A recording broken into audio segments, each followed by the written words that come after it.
Vamos lá, gente. Mais um tópico no curso de mecânica quântica: sistemas de muitas partículas. Tá? Por enquanto, a gente sempre viu um sistema formado por uma única partícula. Na aula passada, a gente começou a falar de duas partículas de spin meio, né? Agora a gente vai generalizar o problema para mais partículas, só que a gente vai focar em duas partículas, que é o sistema de muitas partículas mais simples que tem, né? Bom, ah, esse problema é conhecido como o problema quântico de muitos corpos, né? Muitas partículas. A gente viu que a equação de Schrödinger de partícula única é uma equação diferencial parcial que tem por solução a função de onda, né?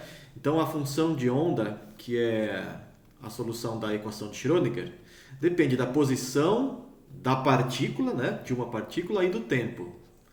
Certo? Essa daqui é a solução geral da equação de Schrödinger. Bom, quando a gente tem várias partículas, né, cada uma na sua posição, né, você tem uma partícula na posição R1, segunda partícula posição R2, etc., até a enésima partícula, digamos que você tem N partículas no sistema, né?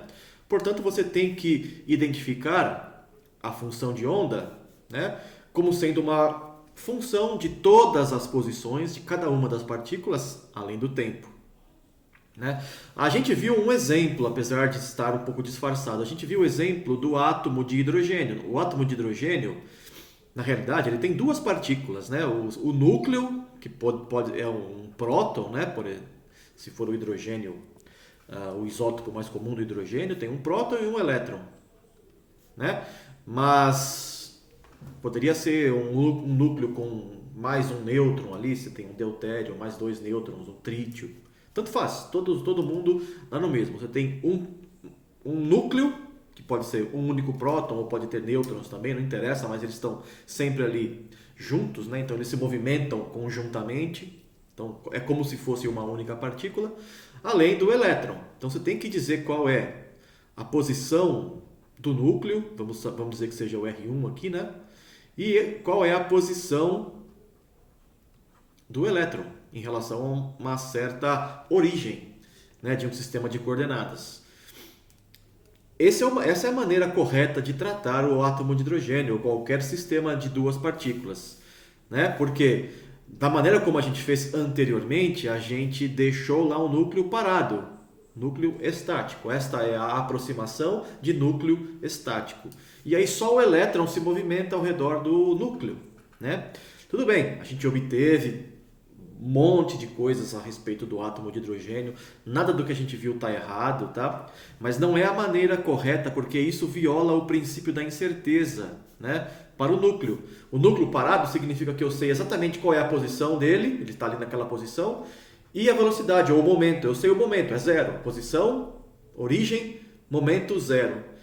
Isso viola o princípio da incerteza de Heisenberg, né? O princípio da incerteza posição-momento. Então, você pode até pensar, bom, então tudo que a gente viu não vale para nada porque está errado, porque viola o princípio da incerteza? Não, tá? Tudo que a gente viu sobre o átomo de hidrogênio continua válido, só precisa fazer uma pequena correçãozinha, tá? Que a gente vai ver nessa aula, tudo bem? Além dessa pequena correçãozinha, você tem que dizer uma equação de onda para o centro de massa, que a gente vai ver daqui a pouco, tá? Então essa é a motivação para essa parte da aula, tudo bem? Corrigir a equação, todo o equacionamento que a gente viu para o átomo de hidrogênio, tudo bem? Considerando que o núcleo não está parado, ele também pode se movimentar, tudo bem? Como deve ser na realidade, né? Então, daqui a pouco eu volto para mostrar para vocês como isso é feito, tá? Até daqui a pouco, valeu!